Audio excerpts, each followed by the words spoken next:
Hello bachcho, let's read this question. So the question says if the second, fifth and ninth term of a non-constant AP are in GP, then the common ratio of this GP is option 1 7 by 4, option 2 8 by 5, option 3 4 upon 3 and option 4 is 1. सो हमसे बोला गया है कि second, fifth और ninth term किसी non constant AP का जो है वो जीपी में है। वो तीनों किस में है? जीपी में है। तो उस जीपी का कॉमन रेशियो क्या होगा? तो जान लेते हैं क्वेश्चन का की कॉन्सेप्ट जो हमारा यूजफुल होगा। की कॉन्सेप्ट, तो सबसे पहला की कॉन्सेप्ट जो होगा वो हमारा जनरल टर्म ऑफ एपी होगा। जनरल टर्म ऑफ एपी हम कैसे लिखते हैं?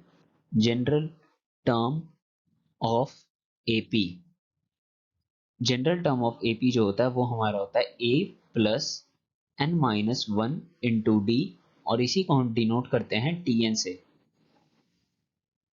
है ना।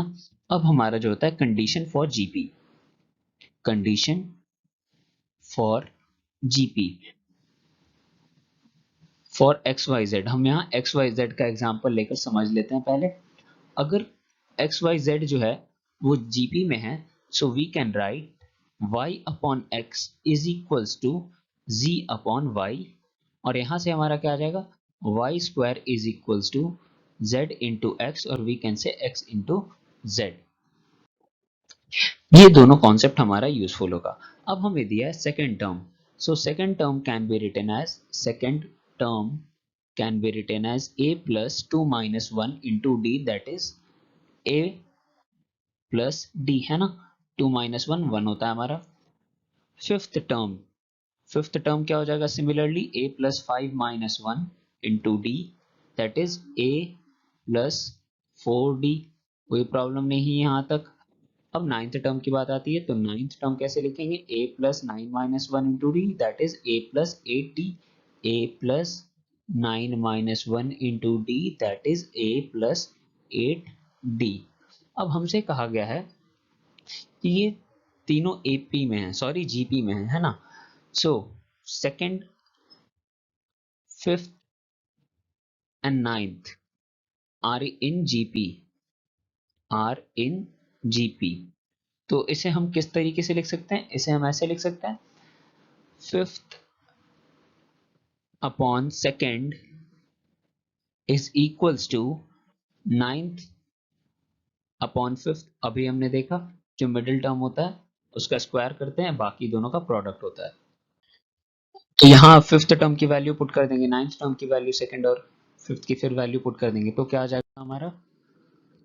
So we can write a plus 4d upon a plus d is equals to a plus 8d divided by a plus 4d। यहाँ तक तो कोई प्रॉब्लम नहीं। यहाँ क्या आ जाएगा? a plus 4d का होल स्क्वायर आ जाएगा, हाँ आ जाएगा। और यहाँ a plus d into a plus 8d हो जाएगा। अब इसे क्या करते हैं? मल्टीप्लाई करते हैं और इसे ब्रैकेट ओपन कर लेते हैं। तो ये आ जाएगा a square plus sixteen d square plus eight d, eight a d actually. और ये क्या आ जाएगा? A square plus eight d square plus ये a d plus eight a d. यहाँ से ए स्क्वायर कैंसिल हो जाएगा, और sixteen d square minus eight d square, तो ये होगा एट डी स्क्वायर, है ना। ये हो जाएगा नाइन ए डी, और ये eight a d which is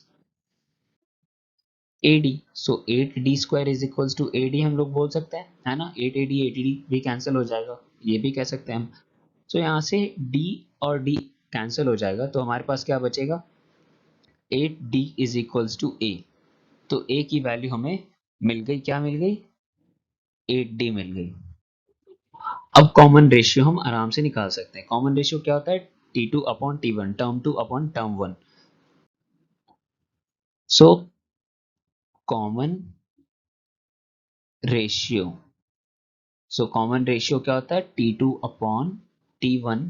so we can say fifth term upon second term, यही था हमारा, ये हमारा फिफ्थ लिखा हुआ है।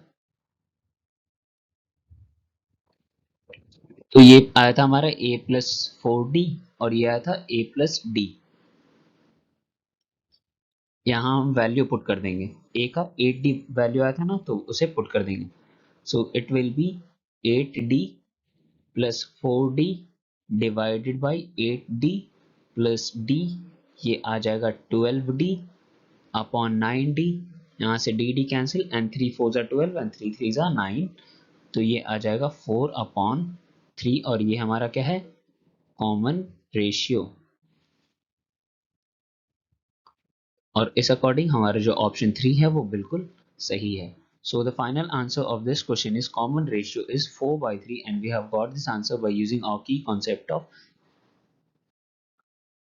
in which general term is written as Tn is equals to a plus n minus 1 into d, and if some number x, y, z are in AP, we can write it as y square is equals to x, z. So I hope you understood it well. Thank you. Best of luck.